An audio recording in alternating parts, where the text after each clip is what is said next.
तो आज का हमारा जो नया चैप्टर है क्या है, अम्ल, क्षार और लवण। ठीक है, क्या है,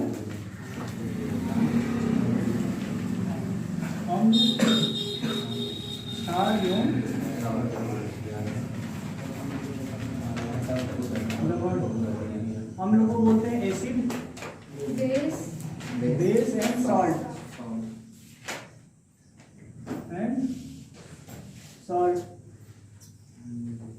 ठीक है। तो हमारी इस पृथ्वी पर बहुत सारे तत्व या पदार्थ यौगिक पाए जाते हैं ना, ठीक है। तो उनको जो है उनके प्रकृति के आधार पर कई वर्गों में बांटा गया है, जैसे अम्ल, क्षार, लवण, ठीक है। कुछ ऐसे पदार्थ हैं जिनको उदासीन बोला गया, कुछ को उभयधर्मी बोला गया, ठीक है। उभयधर्मी मीन्स होता है, गांव की भाषा में वैसे ऐसे इंसानों को बोलते हैं दोगले लोग, बोलते हैं ना, जो ना इधर करे ना जो उधर ना उधर करे, वो समझ लो थाली का बैगन है, जिधर थाली टेढ़ी होगी उधर लटक जाएगा, ठीक है। तो यहाँ पे जो अम्ल होते हैं, ठीक है, और क्षार, अम्ल का क्या होता है स्वाद, अगर ऐसे सामान्य गुण की बात करें तो अम्ल का स्वाद खट्टा होता है, क्षार का कैसा होता है, कड़वा या कसैला होता है, ठीक है। उसके बाद फिर लवण आता है, ठीक है। लवण कैसा, उसका स्वाद कैसा होता है, नमकीन, ठीक है, नमकीन। और फिर आते हैं उदासीन। उदासीन ऐसे वो पदार्थ होते हैं जो होते हैं अपने आप में न्यूट्रल होते हैं, ठीक है। मतलब कि ना उनमें कैसा होगा, ना उनमें जो है खट्टापन होगा, ना उसमें कसैलापन होगा, ठीक।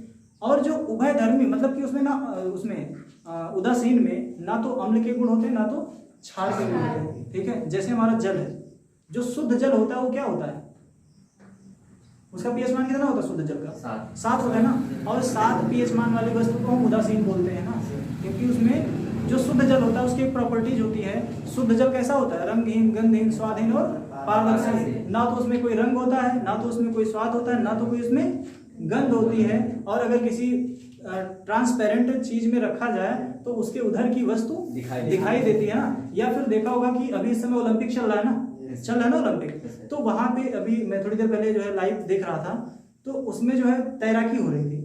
अब वो पता नहीं कैसे कर रहे थे, मुझे समझ नहीं आ रहा था उसमें क्या उनका मानक था। तो उसमें जो नीचे तैर रहा था ना, ऊपर से कैमरे से देख रहे थे, दिखाई दे रहा था, नीचे तक दिखाई दे रहा था। इसका मतलब क्या है, जो शुद्ध जल होता है वो कैसा होता है, ट्रांसपेरेंट होता है ना, पारदर्शी होता है ना। तो ये उदासीन होता है।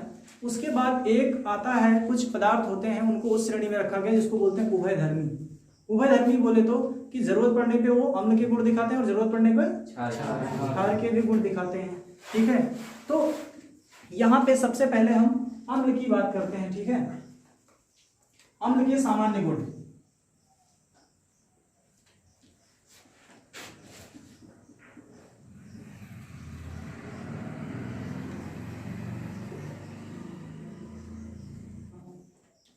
अम्ल के सामान्य गुण है, ठीक है। तो सबसे पहले तो अम्ल देखा है किसी ने, खाया है कि नहीं खाया है, कौन सी अम्ल खाया है,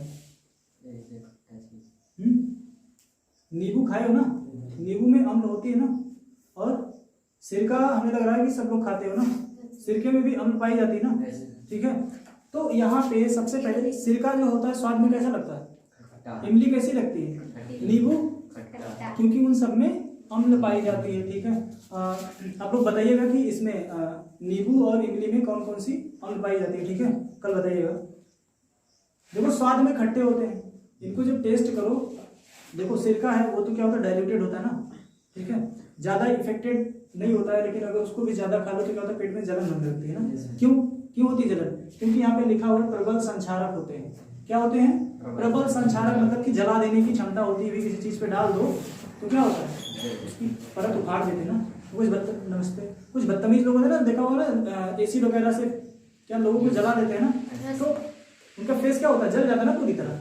क्यों होता है, क्योंकि उनमें जो है संक्षारण का बहुत अधिक गुण पाया जाता है और वो जिस वस्तु पे पड़ते हैं उसको संक्षारित कर देते हैं, ठीक। फिर क्या, जल में विलय होते हैं, जल में विलय होते हैं। तो ये इनको अगर जल में जब घोला जाता है तो ये क्या होते हैं, घुल जाते हैं। अच्छा ये बताओ कि जल में अम्ल को घोलना चाहिए या अम्ल में जल को, जल में अम्ल को, कभी भी अम्ल में जल को नहीं डालना चाहिए, कभी भी अम्ल में जल को नहीं डालना चाहिए, हमेशा जल में अम्ल को डालना चाहिए। फिर से ध्यान देना, कभी भी अम्ल में जल को नहीं डालना चाहिए, हमेशा जल में अम्ल को डालना चाहिए।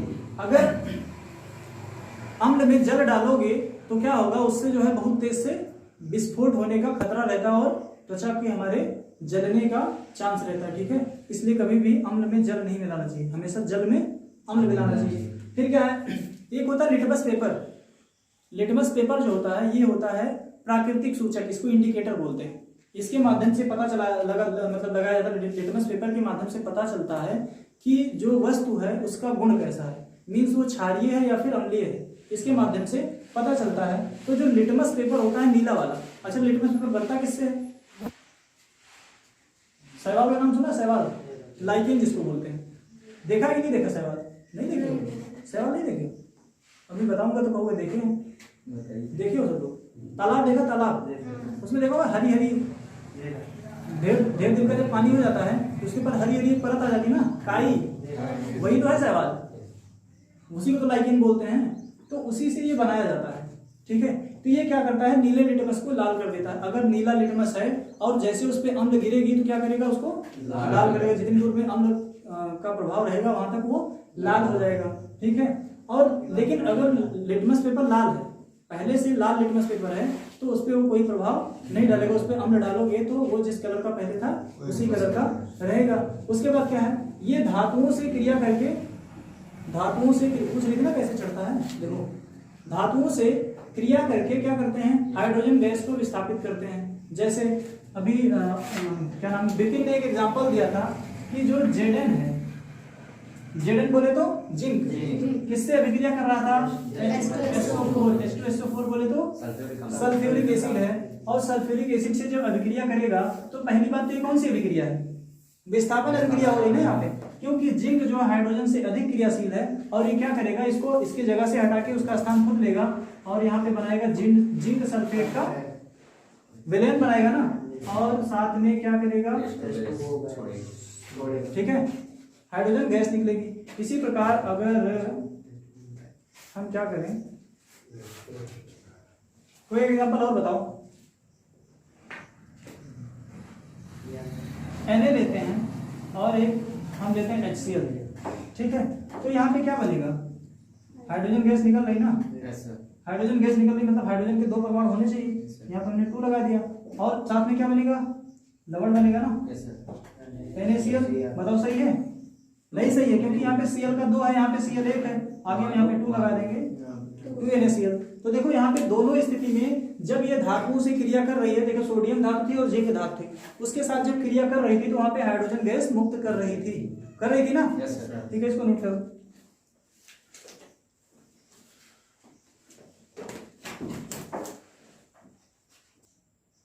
यहाँ पे एक चीज और लिख लेना, ये जो एक मेथिल ऑरेंज होता है ना, मेथिल ऑरेंज, यहाँ पे लिख लेना,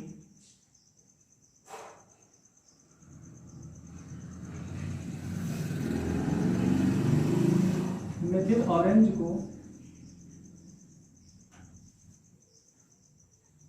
गुलाबी कर देते हैं।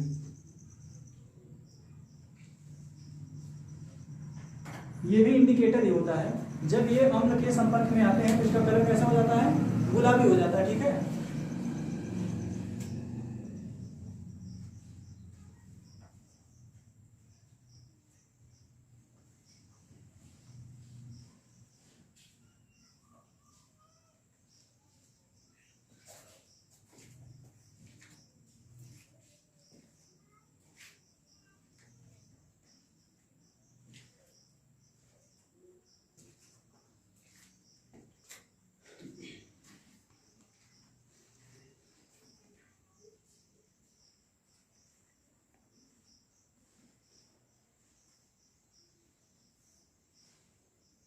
लिटमस क्या होता है, पता तो नहीं, इंडिकेटर, सूचक।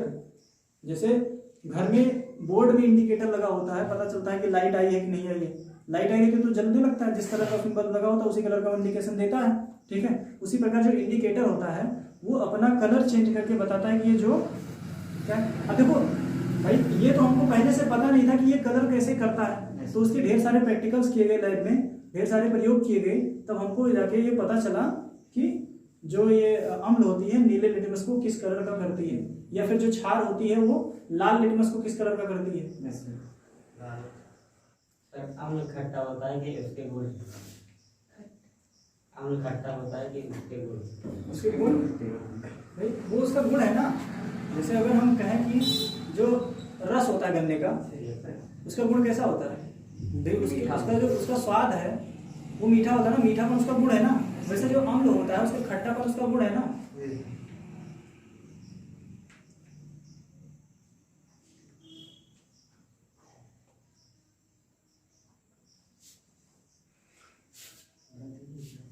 अच्छा छाप देखियो, छाप देखा नहीं देखा? लग रहा है कि नहा के नहीं आए हो सब लोग। नहा के आए हो तो जरूर देखे होते आज। साबुन लगाते हो ना, होता है ना उसमें छार, ठीक है। तो और दूसरा क्या है, जो छार होता है उसमें भी एक गुण पाया जाता है, कौन सा? संक्षारण का। अभी कपड़ा धुलने साबुन से अच्छे से नहा लो, क्या होता है? कट जाता है ना, क्योंकि उसमें भी संक्षारण का गुण पाया जाता है ना, उसकी वजह से जलन भी होने लगती है। अभी जब साबुन वगैरह आँख में चला जाता है तो कैसा लगता है? लगता है कि क्या पाया आँख में, क्या डाल रहे, थोड़ा ठंडक मिल जाए, होता है ना। नोट कर लिया ना इसको। अब देखो क्षारक के सामान्य गुण।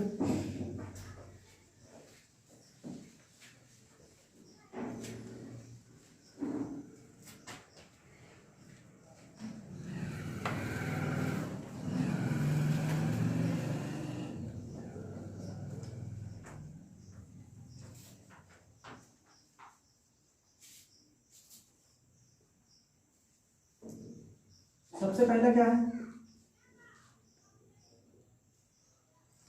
स्वाद में कसैले या कड़वे?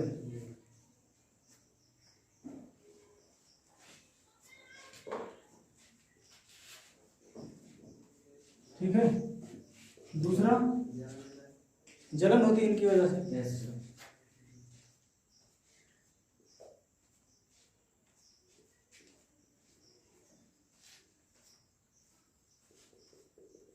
ठीक है। और क्या होता है? संक्षारण का गुण ये भी रखते हैं, ठीक है। अम्ल की भांति, अम्ल की भांति संक्षारण का गुण रखते हैं। और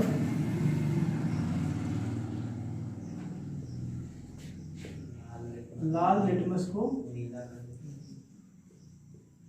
नीला तथा एक होता है फिनोल्फेथलीन।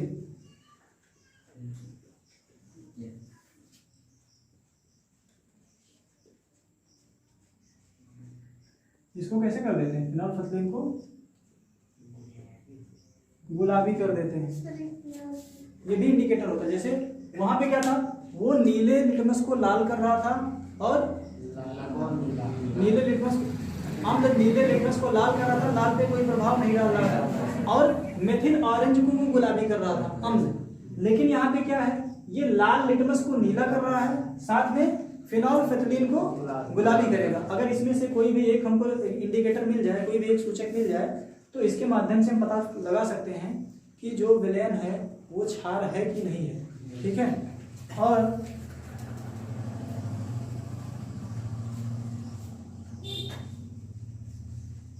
ये होते हैं क्या, साबुन की भांति चिकने होते हैं।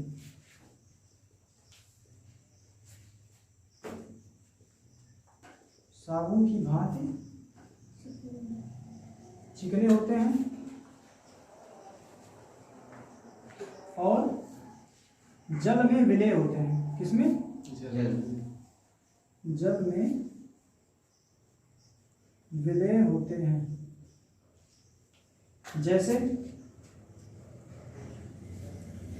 भी NaOH, KOH, ये सब क्या है? ये सब क्या है भाई? ये सब क्षार, ये सब क्या है? क्षारक ही तो है।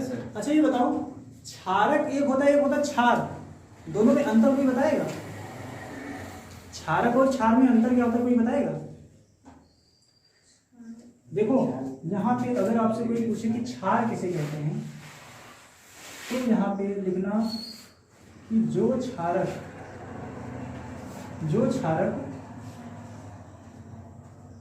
जल में पूरी तरह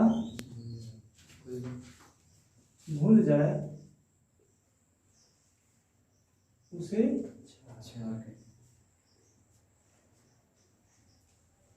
क्षार कहते हैं। ठीक है, उसे हम क्षार कहते हैं। अब ये बताओ कि इसके आधार पे हम एक चीज और लिख सकते हैं कि सभी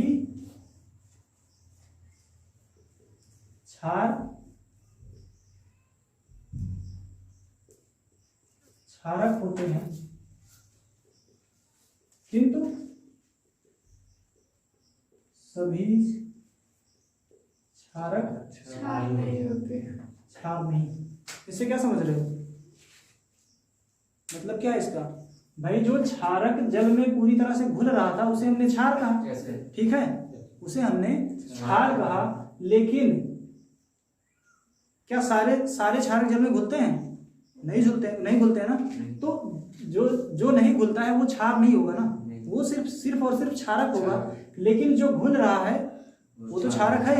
तो इसीलिए जितने क्षार हैं वो सभी क्या होते हैं? क्षारक होते हैं। लेकिन सारे क्षारक क्षार नहीं होते हैं।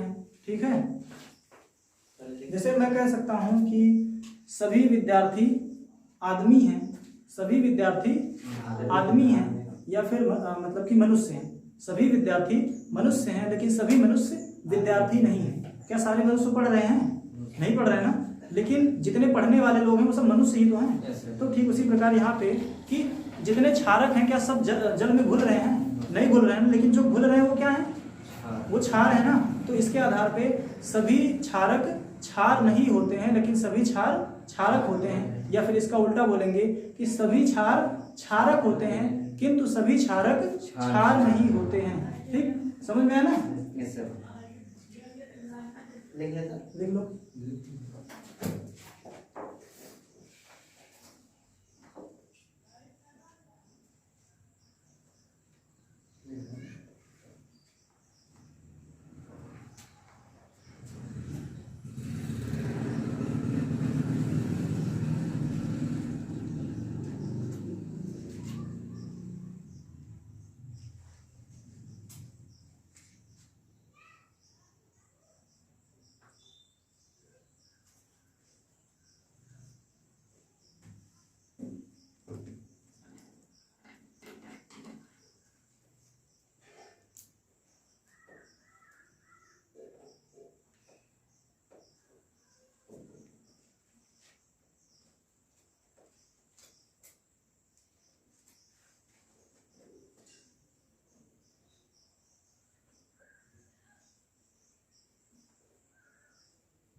अब आता इंडिकेटर।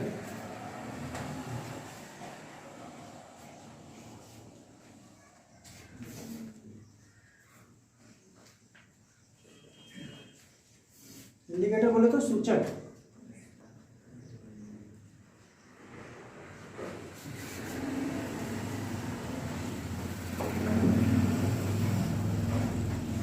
जो किसी भी चीज की सूचना दे उसे हम इंडिकेटर कहते हैं, ठीक है। जैसे बाइक में लगा होता है वो इंडिकेटर होता है।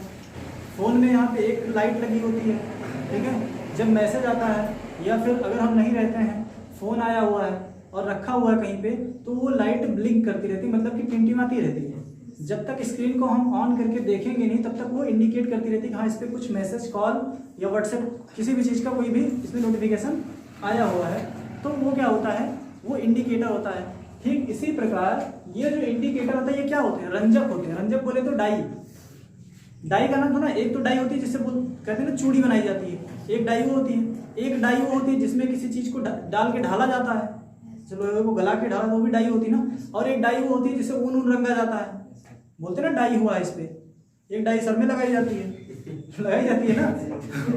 देखो क्या होते हैं यहाँ पे, डाई का सेंस रंजक से है। रंजक मतलब कि कलर, ठीक है। तो जो मतलब कि जो सूचक होते हैं ऐसे रंजक होते हैं जो क्या करते हैं, अपना कलर चेंज करते रहते हैं। इसमें विभिन्न प्रकार के विलयन में, अगर अम्लीय विलयन है तो वहां पे कुछ अलग कलर होगा, क्षारीय विलयन है तो वहां पे कुछ अलग कलर होगा, ठीक है। तो इसके आधार पे हम कह सकते हैं कि जो सूचक होते हैं वो ऐसे रंजक होते हैं जो विभिन्न प्रकार के विलयनों में अपना रंग चेंज करके हमको बताते हैं कि ये जो विलयन है ये कैसा है, ठीक।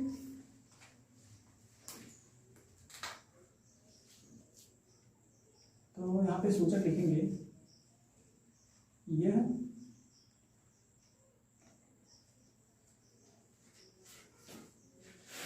ऐसे पदार्थ, ब्रैकेट में लिख लेना डी वाई, डाई मीन्स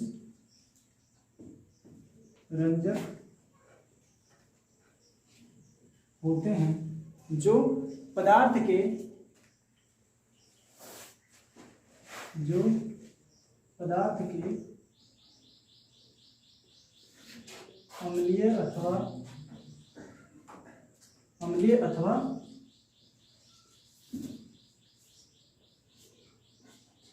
क्षारीय होने की क्या करते हैं, सूचना देते हैं ना, जानकारी तो देते हैं ना कि जो विलयन है वो कैसा है, जो पदार्थ है वो कैसा है, अम्लीय है कि क्षारीय है। नीला लिटमस होगा तो, नीला लिटमस होगा तो कैसा हो जाएगा, अम्ल में लाल हो जाएगा। और लाल लिटमस होगा तो क्षार में कैसा होगा, नीला हो जाएगा। मेथिल ऑरेंज होगा तो अगर अम्ल से मिलेगा तो क्या होगा, गुलाबी हो जाएगा, ठीक है। थोड़ा सा यहाँ पे हम कर देते हैं, ऐसा लिखो अम्ल, ठीक है। अम्ल के साथ क्या मिला, नीला लिटमस, ठीक है। तो ये कैसा बन गया, ये बना लाल लिटमस, ठीक है। लेकिन अगर यहाँ पे कैसा है,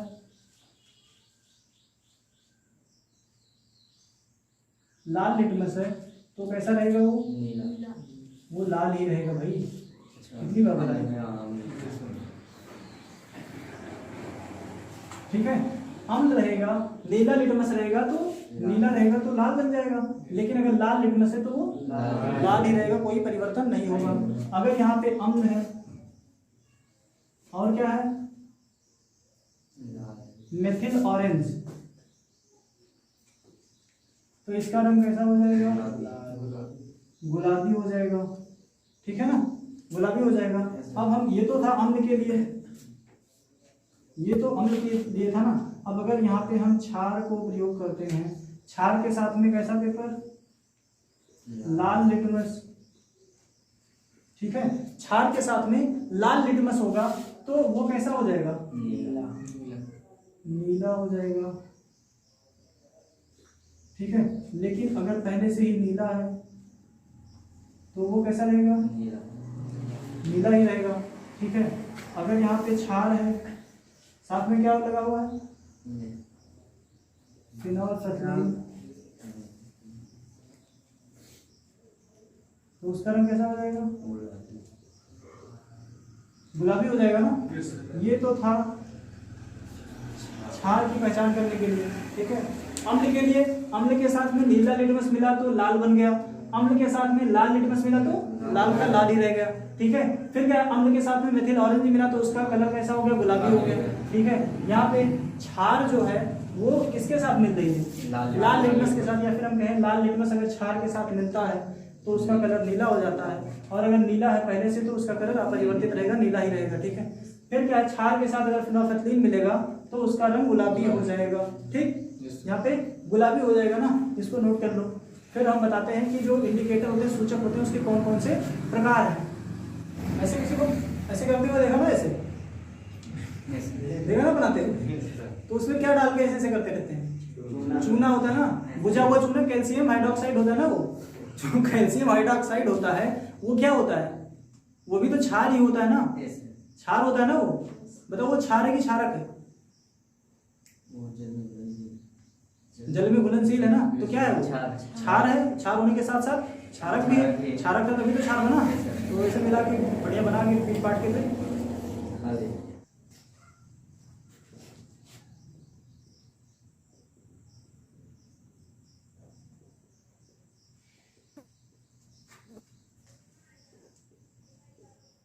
यहाँ पे एक और लिख लो कि जो क्षार होता है मेथिल ऑरेंज के साथ जब मिलता है तो मेथिल ऑरेंज के कलर को पीला कर देता है।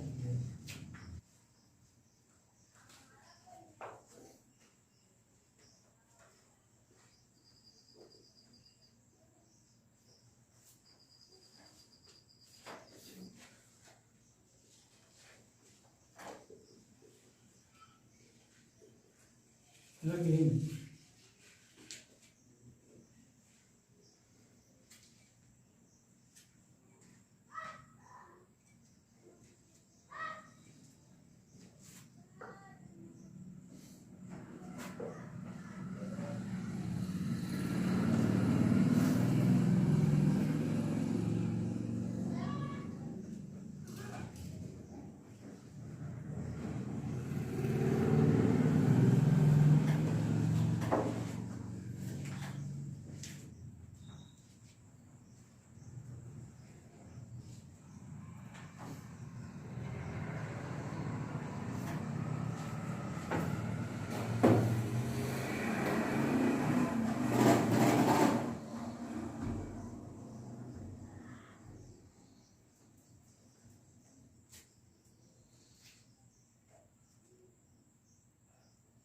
इरेज कर दें।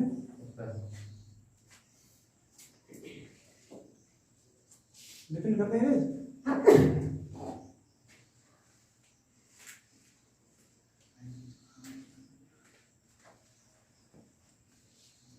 अब देखो यहाँ पे सूचक को कुछ भागों में विभाजित किया गया, कुछ वर्गों में। सबसे पहला क्या है? प्राकृतिक सूचक।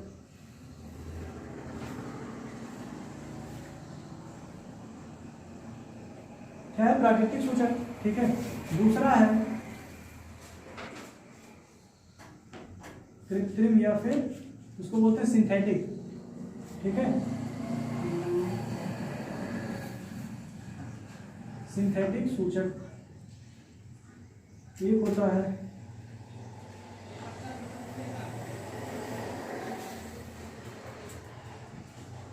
गंधीय सूचक, ठीक है, और एक होता है सार्वत्रिक।